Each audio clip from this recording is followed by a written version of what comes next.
hakim memutus 6 tahun 6 bulan dengan denda 1 miliar. Bukan kepada Harvey Muiz kenapa harus dituntut 6 tahun penjara, tapi bagaimana cara pengembalian keuangan negara. Nilai segitu tuh harus terpenuhi. Kalau tidak, maka dia harus menjalankan hukuman. Sebanding nggak 6 bulan. Apakah dengan rangkaian keseluruhan ini mencakupi nggak 50% dari 300 triliun?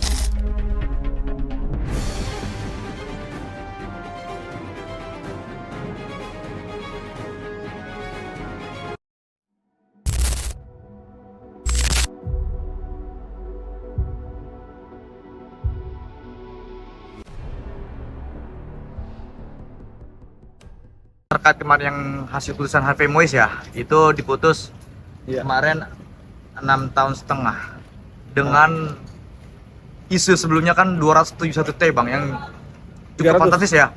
300T? Iya, 271T kan. Nah. Akhirnya kemarin dia divonis cuma 6,5 tahun dengan denda kalau nggak salah 240 miliar.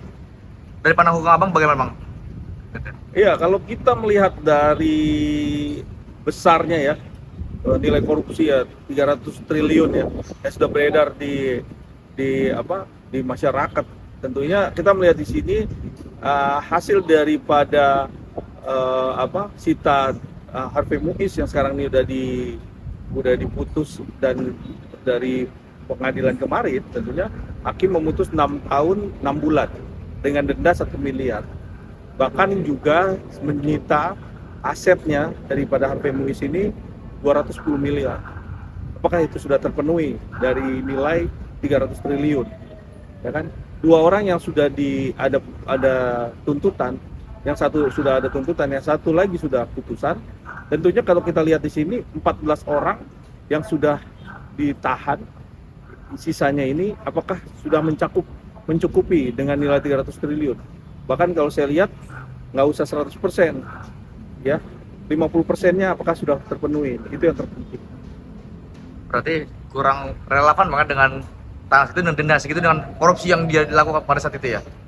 Kalau kita melihat dari tuntutan ya, dari tuntutan 12 tahun, terus putusannya 6 tahun 6 bulan, bahkan penyitaan 210, Harvey Muiz terbukti, ya kan, terbukti melakukan kesalahan, adanya tindak pidana korupsi.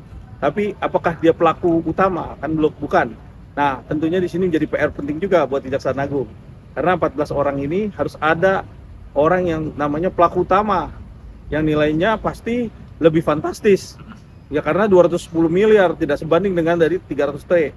Nah, untuk bisa mencakup itu, tandanya harus ada nilai yang lebih besar lagi yang harus disita oleh Kejaksaan Agung. Tentunya seperti itu kan. Ini kan harus balance ya, dari nilai yang sudah dilihat proyeksi dari 300 triliun tersebut, apakah mencakup dari 210 yang sudah diambil, masih kurang berapa nih? Kita lihat di sini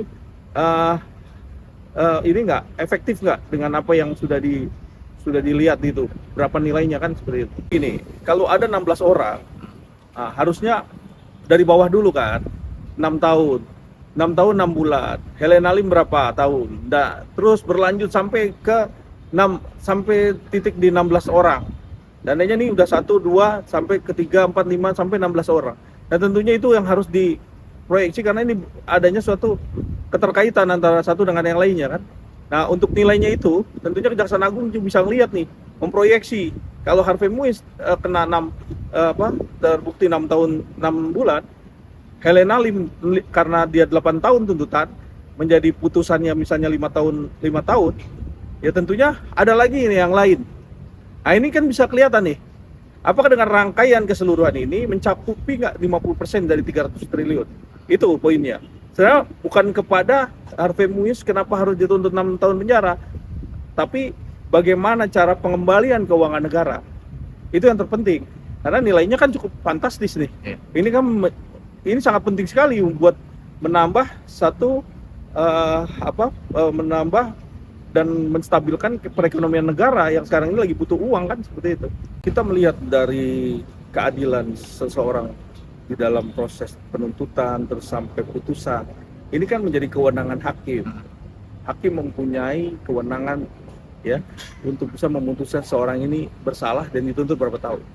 Jaksa penuntut umum sudah memberikan ya satu tuntutannya, nilainya berapa tahun. Nah, tinggal hakim mempunyai pandangan syarat objektif, formil dan semuanya itu sudah dibuktikan bahkan ahli. Nah itulah yang di dalam fakta sidang terlihat. Dan tandanya hakim ini juga nanti menjadi PR juga bisa memutuskan yang 14 orang lagi. Kan dua orang nanti ini sudah diputuskan. Tinggal 14 orang lagi yang harus diputuskan. Nah, ntar bagaimana caranya mereka juga bisa melihat terhadap penyitaan aset-asetnya. Ya, karena gini, kalau andai kata nilai 210 miliar yang sudah ditentukan ya, jaksa dan hakim juga sudah memutuskan itu, ini nilai segitu tuh harus terpenuhi. Kalau tidak, maka dia harus menjalankan hukuman. Sebanding nggak 6 bulan, ya kan, dengan nilai 210. Kalau tidak, makanya itu tidak sebanding, makanya dijatuhkan hukuman. Nah, kalau kita lihat sekarang ini kan yang terpenting adalah mengejar aset, mengejar nilai kerugian negara. Itu yang terpenting kan sekarang ini. Kalau kita lihatnya memang 210 dinilainya 6 bulan, ini nggak relevan juga kan sebenarnya gitu. Iya, tentunya undang-undang perampasan aset yang sudah dicanangkan kemarin, kan PP-nya jelas tuh. Undang-undang perampasan aset. Nah, sekarang sudah dibuat itu, apakah sekarang ini bisa dijalankan? Itu poinnya. Kalau memang udah perampasan aset itu sudah bisa dijalankan, tentunya tidak harus ada pakai kacamata kuda kan, ya kan, bisa dilihat bahwa ini harus diselesaikan dengan nilai segitu ya, nilai yang sudah diproyeksi ya, tentunya seperti itu. Nah, tinggal bagaimana nih estafet ke yang lainnya, berapa miliar, berapa ratus miliar, dan mencapai nggak ya dengan 300 miliar, taruh 50%-nya, 150 T misalnya, 150 triliun. Nyampai nggak dengan semua keterkaitan. Nah itu yang terpenting. Kalau memang nggak sampai, tandanya bagaimana cara perampasan aset. Jadi ini tidak ada tolerir. Atau hukuman yang sudah dibentuk, undang-undang yang sudah ada, itu dijalankan sesuai aturan. Bahkan aturannya juga jelas. Tinggal bagaimana penerapannya. Ini yang harus juga kita lihat. Kalau sampai penerapannya jelas, maka undang-undangnya jelas, penerapannya jelas, ya udah nggak ada kata lain. Wah, gitu.